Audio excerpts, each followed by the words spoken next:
तुम उड़ने की सोचो तो सही, उड़ान पंखों से नहीं हौसलों से भरी जाती है। Hey guys, this is Kanchan and you are watching English Connection. Guys, आज हम बात करने वाले हैं सब्जेक्ट वर्ब अग्रीमेंट की। और सब्जेक्ट वर्ब अग्रीमेंट एक ऐसा टॉपिक है जिसके बिना आप सही इंग्लिश नहीं बोल सकते। तो रिटन इंग्लिश हो या स्पोकन इंग्लिश हो, ये लेक्चर, ये लेसन बहुत ही ज़्यादा इंपॉर्टेंट है आपके लिए, क्योंकि सब्जेक्ट वर्ब अग्रीमेंट किसका पार्ट है? सिंटैक्स का पार्ट है। यानी कि किस तरीके से सेंटेंस में वर्ड्स को फॉर्म करें, यानी कि किसके बाद क्या आना चाहिए और किसके साथ क्या आना चाहिए। तो ये समझना बहुत ज़रूरी है गाइज। इस वीडियो में एंड तक ज़रूर से बने रहिएगा। बड़ी ही मज़ेदार वीडियो होने वाली है, क्योंकि भले ही ये लगता है कि ये कॉन्सेप्ट ट्रिकी है, टफ है, बड़ा है, लेकिन बहुत ही आसानी से मैं आपको समझाने वाली हूँ। छोटे से सिर्फ 2 रूल्स हैं इस चीज़ को समझने के लिए, सिर्फ और सिर्फ 2 रूल्स, उसी के अंदर सारी चीज़ें समाई हुई हैं। देखिएगा, बहुत ध्यान से देखिएगा। 2 सेंटेंस मैं आपको देती हूँ।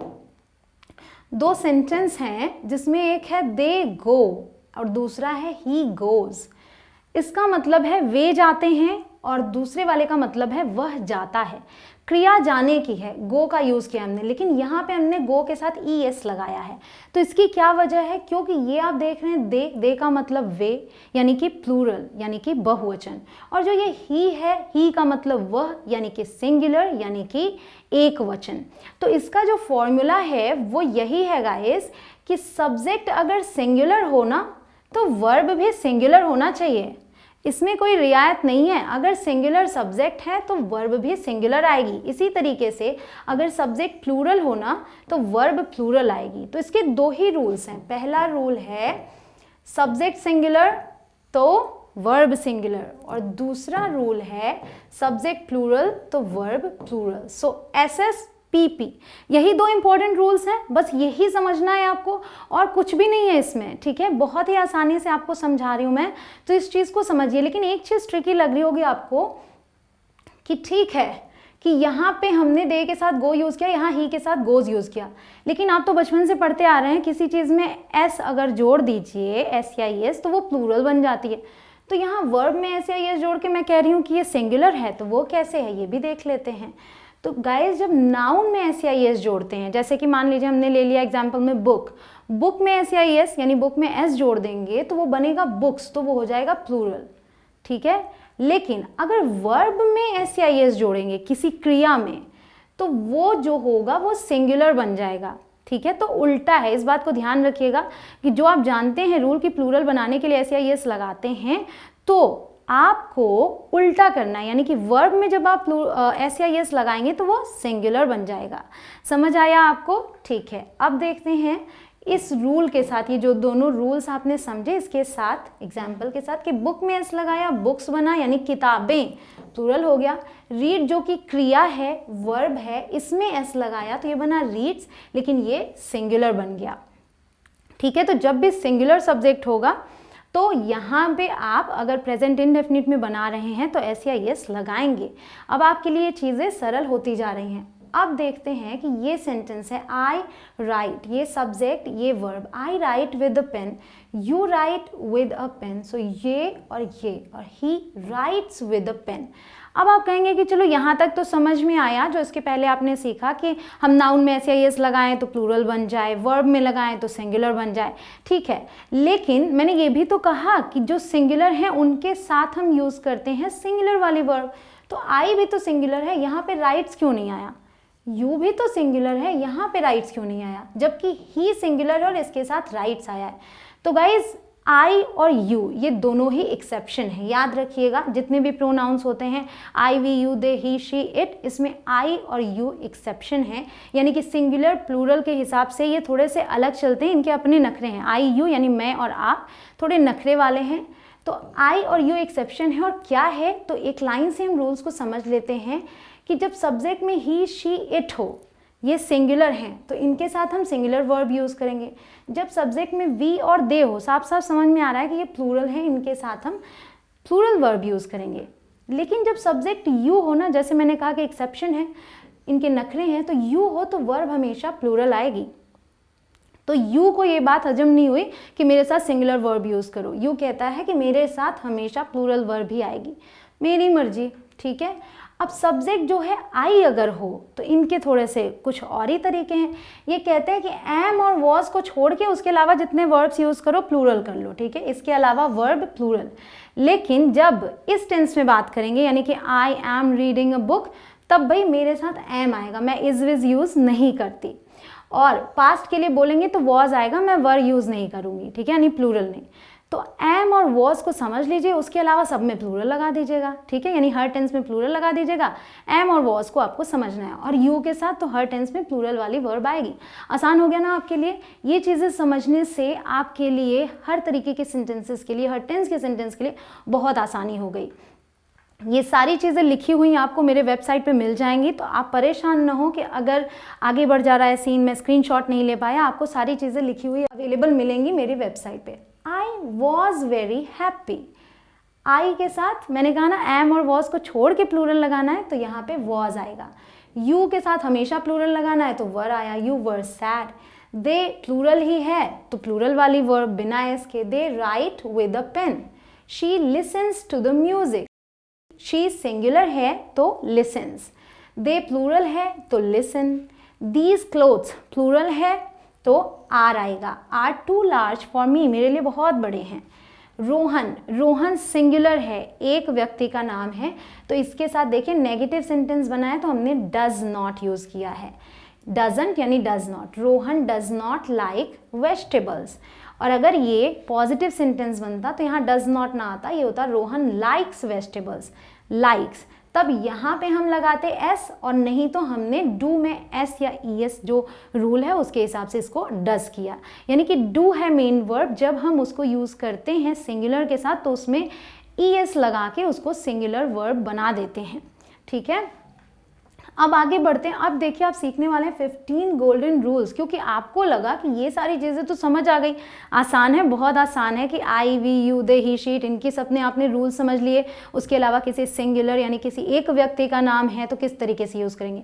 लेकिन बहुत सारी चीज़ें ट्रिकी होती हैं जो आगे आती हैं, तो 15 ऐसे रूल्स हैं, 15 गिनती से परेशान ना हो, सब में यही लागू होगा, सिंगुलर और प्लूरल। समझने की बात है, समझना क्या है, कंपाउंड सब्जेक्ट्स। कंपाउंड सब्जेक्ट्स यानी कि दो सब्जेक्ट्स होंगे या उससे ज़्यादा होंगे, two subjects in the same sentence, ठीक है, एक ही सेंटेंस में जब टू आ जाए, जैसे मैंने कहा रोहन, अब मैं कहूँ रोहन एंड मीरा, तो ये तो दो हो गए, तब कैसे समझेंगे, तो इसके लिए कुछ छोटे छोटे रूल्स हैं, समझिएगा। If two subjects are joined by and, दो सब्जेक्ट हों एंड से जुड़े हों तो प्लूरल हो गया ना, बहुवचन, तब हम प्लूरल वर्ब यूज़ करेंगे। कैसे, रोहन मीरा, ये दो अलग अलग हैं, एंड से जुड़ गए तो प्लूरल हो गए, रोहन और मीरा आर कमिंग, इसलिए हमने आर का यूज़ किया, क्योंकि अब दोनों मिलके प्लूरल बन गए, Rohan and Meera are coming.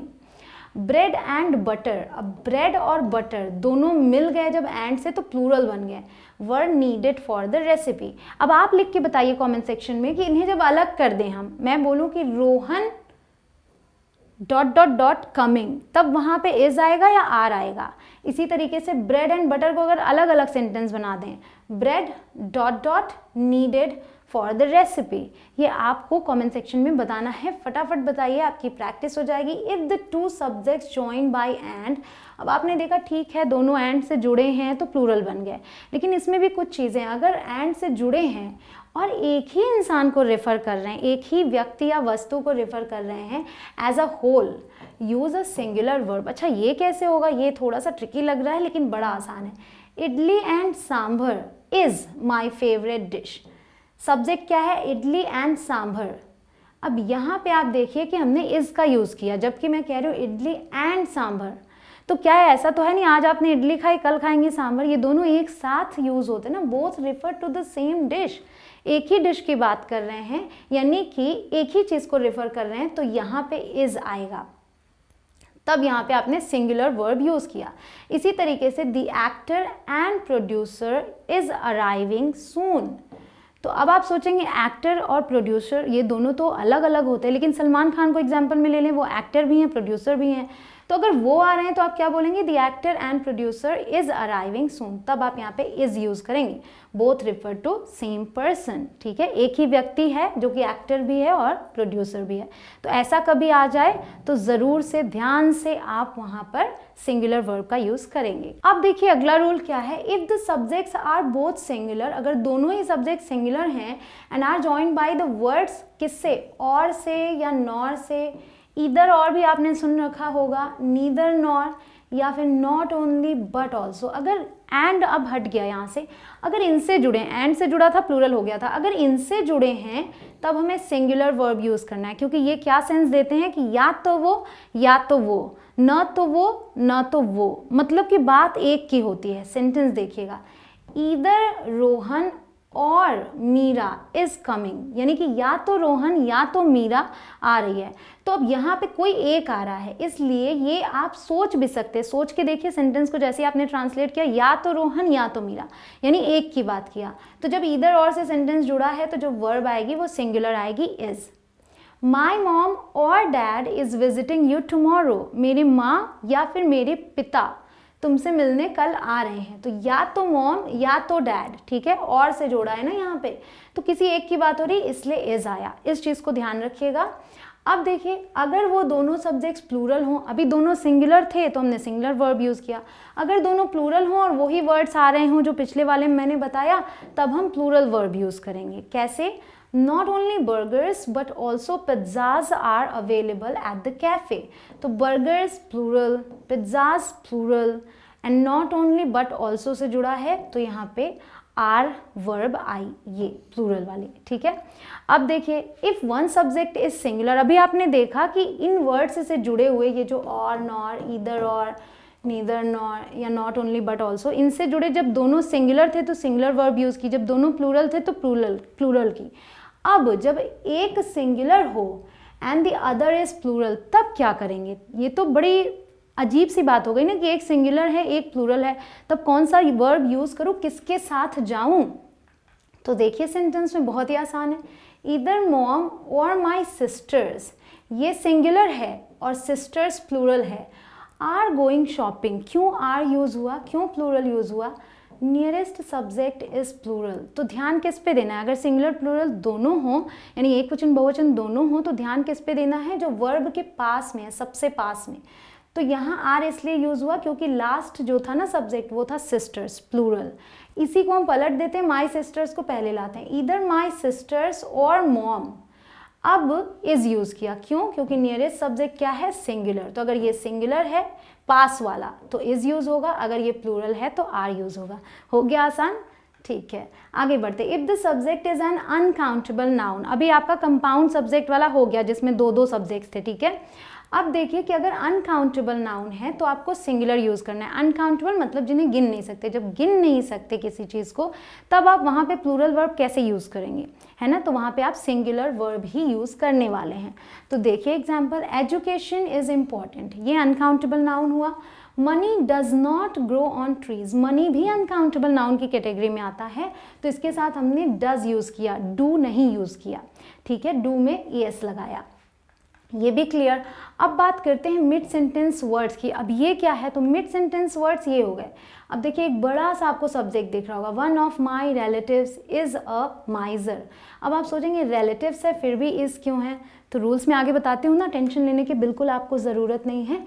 वो देखिए अब जो आपने ये देखा था अभी, ऑफ माई रिलेटिव्स, ये प्रेपोजिशनल फ्रेज कहलाता है, यहाँ से लेके यहाँ तक, क्योंकि ये आ गया प्रेपोजिशन, इसके बाद ये जो वर्ड्स आए ये प्रेपोजिशनल, पूरा यहाँ से लेके यहाँ तक फ्रेज कहलाया।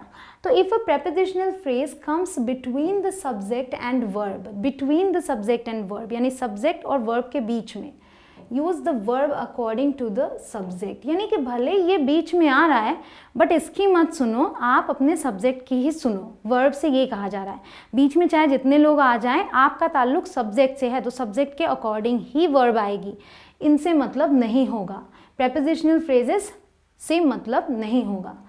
One of my friends is coming, अब देखिए ये फ्रेंड्स है लेकिन यहाँ इज यूज हुआ है, क्यों, क्योंकि ये सब्जेक्ट ही नहीं है, ये यहाँ से यहाँ तक है प्रेपोजिशनल फ्रेज, इसमें बहुत गलतियाँ होती है, इसे ध्यान से देखिएगा। यहाँ से यहाँ तक है प्रेपोजिशनल फ्रेज और जो सब्जेक्ट है वो है ये वन, तो वन सिंगुलर है ना, इसका मतलब है कि मेरे दोस्तों में से एक आ रहा है या आ रही है, मतलब मेरे दोस्तों में से मेरा एक दोस्त आ रहा है, तो वन सब्जेक्ट है, इसलिए उसके अकॉर्डिंग यहाँ पे हमने वर्ब यूज़ किया है। The colours of the rainbow, subject क्या है, ये है the colours of the rainbow, prepositional phrase है, इसलिए यहाँ पे आर आएगा, आर ब्यूटिफुल, यानी कि इंद्रधनुष के रंग बहुत सुंदर होते हैं। अब यहाँ पे आर इसीलिए आया क्योंकि यहाँ कलर्स है, कलर नहीं है, और इससे हमें कोई मतलब ही नहीं है सब्जेक्ट वर्ब अग्रीमेंट में, ठीक है। द कार बिसाइड देम, अब आप समझिए कि इसमें क्या सब्जेक्ट है, the car beside them is the one I want two by, तो देम सब्जेक्ट है नहीं, बिसाइड देम प्रेपोजिशनल फ्रेज है और ये है सब्जेक्ट द कार, यानी कि उनके पास या उनके बगल में जो कार है वही है जो मुझे खरीदनी है, तो ये सब्जेक्ट है और ये वर्ब है। ये कॉन्सेप्ट ट्रिकी होता है, इसमें बहुत सारी गलतियां होती है, इसे गौर से समझिएगा कि प्रेपोजिशनल फ्रेज से मतलब नहीं है, वर्ब सब्जेक्ट के अकॉर्डिंग आएगी जो प्रेपोजिशन से पहले आया है। अगर आपको कंफ्यूजन हो कि कैसे समझो, तो जो प्रेपोजिशन से पहले आया है वो सब्जेक्ट होता है। यहाँ ऑफ से पहले वन ये सब्जेक्ट था, यहाँ ऑफ से पहले द कलर्स ये सब्जेक्ट था, यहाँ बिसाइड से पहले द कार ये सब्जेक्ट है। The car beside them is the one I want two by. Clear हो गया आपके लिए? ठीक है, आगे बढ़ें। आगे है इनडेफिनिट प्रोनाउंस। ये क्या होते हैं, डेफिनेशन से परेशान न हो, ये वो होते हैं जो ये नहीं बताते किसी स्पेसिफिक पर्सन, थिंग और अमाउंट के बारे में नहीं बताते। जैसे आपने सुनी रखा है एनीबडी या एनीवन, दोनों एक ही चीज़ है, ठीक है, केवल अमेरिकन ब्रिटिश का फ़र्क है। Anybody, anyone, anything, everything, another, any, both, ये सब आते हैं आपके इनडेफिनिट प्रोनाउंस में। नन हो गया, ऑल हो गया, लेकिन इसमें क्या होता है, कुछ सिंगुलर के लिए यूज़ होते हैं, कुछ प्लूरल के लिए यूज़ होते हैं, कुछ ऐसे होते हैं जो इस पे डिपेंड करता है कि आगे जो वर्ड आएगी वो बताएगी कि ये सिंगुलर है या कि प्लूरल है, वो भी अच्छे से समझ लेते हैं। Singular indefinite pronouns take singular verbs. Simple सी बात है, अगर सिंगुलर सब्जेक्ट है तो सिंगुलर वर्ब है, लेकिन इसमें कन्फ्यूज़न ये होती है कि आप पहचान नहीं पाते कि ये सिंगुलर है या प्लूरल है। ये देखिएगा, ये जो सबसे पहले पहले लिखे हैं ये सभी इनडेफिनिट प्रोनाउंस हैं, इनडेफिनिट प्रोनाउंस, ठीक है, और ये सब के सब सिंगुलर हैं, यानी कि इस कैटेगरी में हमने सिंगुलर वालों को लिया है। एवरीवन हो, एवरीबॉडी हो, एवरीथिंग हो, ये सभी सिंगुलर हैं। जो ये एवरी से शुरू होते हैं, एनी से शुरू होते हैं, ये सब सिंगुलर की कैटेगरी में आते हैं। ईच जो है ये भी सिंगुलर है, ईच यानी कि प्रत्येक, प्रत्येक, एक की बात करते हैं। Everyone has finished their work, इसलिए हैज़ आया। Each gets, singular verb, gets a prize for participating. Somebody is coming to meet you. Anybody was not there. Something is missing here. ठीक है, तो ये चीज़ आप ध्यान रखिएगा कि जब भी ऐसे वर्ड्स आएँ तो बेझिझक आप सिंगुलर वर्ब का यूज़ करें, कंफ्यूज ना हो। अब बात करते हैं जब प्लूरल इंडेफिनिट प्रोनाउंस होंगे तो प्लूरल वर्ब आएगी। वो क्या होते हैं, both, many, few, several. Both means दोनों, मैनी मीन्स बहुत, तो समझ ही आ रहा है कि ये प्लूरल है, ये प्लूरल की बात करते हैं। फ्यू भी प्लूरल के लिए यूज़ होता है, सेवरल यानी कि कई, विभिन्न। तो ये हो गया, आपने समझ लिया जब प्लूरल हैं तो इनके साथ आप प्लूरल वर्ब्स यूज़ करेंगे। नो बिना एस के, हैव प्लूरल होता है, आर भी, both are qualified for the job, many have gone to the park, few know about this secret, several are already there. समझ गया, प्लूरल है तो प्लूरल आ गया। बस ये पहचानना है प्लूरल है कि सिंगुलर, आपने समझ लिया इस चीज़ को। अब कुछ ऐसे भी हैं, some indefinite pronouns take a singular verb, जो सिंगुलर वर्ब लेते हैं कब, when referring to an uncountable noun, यानी अनकाउंटेबल को रेफर करेंगे तो सिंगुलर माने जाएंगे, और जब काउंटेबल को रेफर करेंगे तो प्लूरल वर्ब आएगी इनके साथ। देख लेते हैं एग्जाम्पल में समझ आएगा। ऑल इज वेल यानी सब ठीक है, यहाँ अनकाउंटेबल नाउन की तरह यूज हुआ है ऑल, इसलिए इज आया। अब मैं बोल रही हूँ ऑल हैव अराइव्ड, यानी कि सभी आ गए हैं, तो यहाँ सभी व्यक्तियों के लिए यूज हुआ है, तो ये काउंटेबल नाउन के लिए यूज हुआ है, तब यहाँ पे हैव आया है, यानी कि plural verb. Here is some water, अब ये जो सम है ये वाटर के साथ यूज हुआ, वाटर अनकाउंटेबल है इसलिए हमने इसका यूज किया। यहाँ कह रहा है हियर आर सम बिस्किट्स, अब ये सम बिस्किट्स के साथ आया, बिस्किट्स काउंटेबल है इसलिए यहाँ पे यूज हुआ प्लूरल वर्ब आर। क्लियर, आगे बढ़े। अब आता है इन्वर्टेड सब्जेक्ट। अब ये क्या होता है इन्वर्टेड सब्जेक्ट्स, यानी कि जैसे आप क्वेश्चन है इन्वर्टेड सब्जेक्ट, जो कि सब्जेक्ट शुरू में नहीं आएगा, सेंटेंस में बीच में आ रहा है। जैसे जब आप क्वेश्चन पूछते हैं तो पहले क्वेश्चन वर्ड आता है या फिर हेल्पिंग वर्ब आती है ना, the subject comes after the verb, तो यहाँ पे वर्ब के बाद आती है ना, सब्जेक्ट वर्ब के बाद आता है, तो इसलिए इन्वर्टेड सब्जेक्ट कहा जाता है। तो ऐसे में आपको बड़ा ध्यान रखना होता है। अब देखिए, where are the pieces of this puzzle, तो यहाँ पे क्या है कि सब्जेक्ट तो ये है the pieces of this puzzle, ये तो प्रेपोजिशनल फ्रेज है, इससे तो मतलब ही नहीं है, बात तो इसकी करेंगे, लेकिन होना क्या है कि हमको पहले वर्ब यूज़ करनी है, यानी कि बोलने से पहले ही हमें सोच लेना है कि हम आगे क्या बोलने जा रहे हैं, उसके हिसाब से आपको वर्ब यूज़ करनी है। तो एग्जामिनेशंस में ध्यान रखिएगा इस चीज़ का। वेयर आर द पीसेस, क्योंकि पीसेस प्लूरल है इसलिए आर आया। What does your father do, ये सब्जेक्ट है फादर और इसके साथ हमने सिंगुलर वर्ब यूज़ की does. How is your business, business हमने यूज़ किया सिंगुलर नाउन की तरह, इसलिए यहाँ पे आया इज, है ना, सिंगुलर सब्जेक्ट तो सिंगुलर वर्ब। क्लियर हो गया, एक ये था। अब आते हैं if the sentence starts with their और हियर, जैसे कि अभी आपने हियर वाला देखा, सो देयर और हियर से अगर सब्जेक्ट स्टार्ट होता है तो क्या ये सब्जेक्ट होते हैं? जी नहीं, the subject will always be placed after the verb, तो हियर इज समथिंग, है ना, तो इज के बाद जो समथिंग आया वो सब्जेक्ट है, हियर सब्जेक्ट नहीं है। The words there and here are never subjects, ये subjects नहीं होते, subjects की तरह यूज होते हैं। जैसे ये सेंटेंस देखिए, there is a problem with the remote, तो अब देखिए कि a problem वर्ब के बाद आया और ये सब्जेक्ट है, ये सब्जेक्ट नहीं है, ये लगता है सब्जेक्ट की तरह यूज होता है बट सब्जेक्ट होता नहीं। तो हमेशा ध्यान रखिए कि आप यहाँ पे इज यूज़ करना है, आर यूज़ करना है, वॉज, वर्ब, कौन सी वर्ब यूज़ करनी है डिपेंड करता है इस पे जो उसके बाद आ रहा है, यानी कि इसमें भी आपको पहले से ही सोचना होगा। जैसे आपने सुनी रखा है देयर वॉज अ किंग, ठीक है, तो हियर देयर से मतलब नहीं है। अब यहाँ आर यूज़ हुआ क्योंकि यहाँ है the books, here are the books you asked for, ये हैं वो किताबें जो तुमने मांगी थी, तो द बुक्स प्लूरल है इसलिए आर आया। ठीक है, अगर मैं बोलती हियर इज द बुक, यानी द बुक होता सिर्फ एक किताब तो इज यूज होता। क्लियर।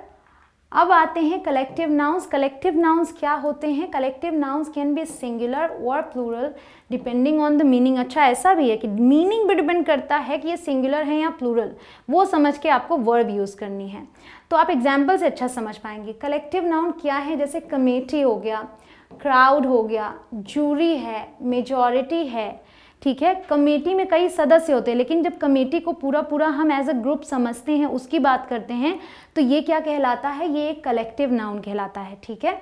तो if collective noun is used as a single unit, जब ये सिंगल यूनिट की तरह यूज़ हुआ है, यानी कि हम अलग अलग मेंबर्स की बात नहीं कर रहे हैं, तब ये सिंगुलर हुआ ना, तो सिंगुलर वर्ब आएगी। और जब हम अलग अलग पर्सन की, उसमें अलग अलग मेंबर्स की बात करेंगे, तब प्लूरल वर्ब आएगी, जो कि इसके बाद आप देखेंगे। तो यहाँ ये यूज़ हुआ है सिंगल यूनिट की तरह। The committee meets here every Thursday, the crowd is increasing, यानी भीड़ बढ़ती जा रही है, भीड़ बढ़ रही है, तो भीड़ को पूरी एक यूनिट की तरह हमने यूज़ किया।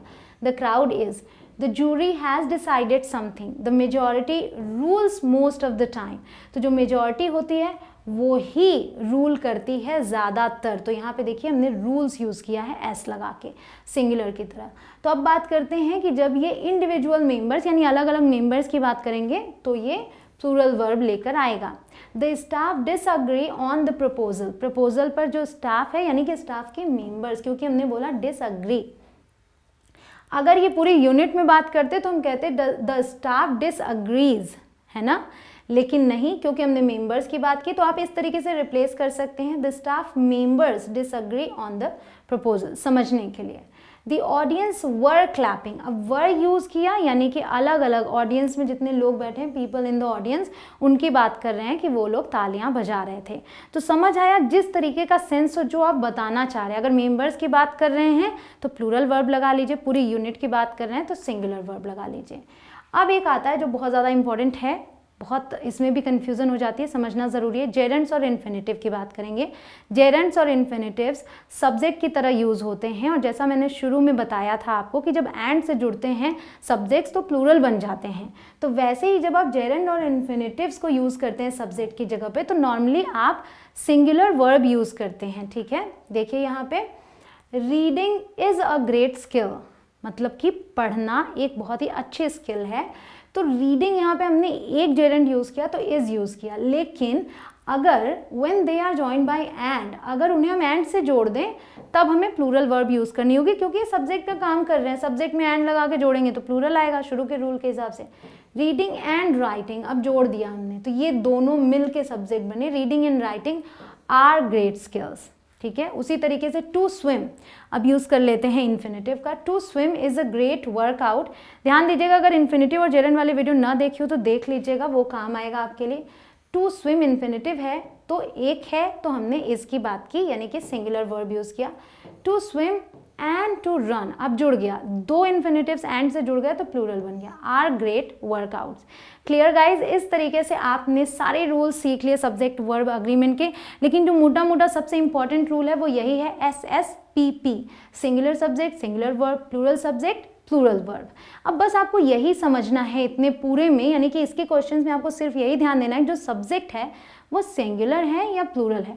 आई और यू तो एक्सेप्शन है, वो भी आपने सीख लिया, उस चीज़ को एक बार फिर से देख लीजिएगा, यानी कि वीडियो में ज़रा सी भी कन्फ्यूज़न रह गई हो तो वीडियो को दोबारा देख लें, ज़िंदगी में आगे आप कभी कन्फ्यूज़ नहीं होंगे। लिख के ज़रूर बताइएगा वीडियो कैसी लगी, क्या चीज़ें आपको नहीं लगी, क्या चीज़ें अच्छी लगी, आगे किस चीज़ पे आपको वीडियो चाहिए, सब कुछ लिख के बताइए कमेंट सेक्शन में। वीडियो पसंद आई हो तो लाइक ज़रूर कीजिएगा। See you soon in the next one guys, फिर मिलती हूँ एक अच्छी और बेहतरीन वीडियो के साथ। और एक बहुत इंपॉर्टेंट चीज़, अगर आप नए हो चैनल पे, आपने चैनल को सब्सक्राइब ना किया तो सब्सक्राइब ज़रूर कर लीजिएगा, उसके बाद आने वाले बेल आइकॉन को प्रेस करना ज़रूरी है ताकि आगे आने वाले वीडियोस आप मिस ना करें। Thank you so much for watching this video guys, see you soon.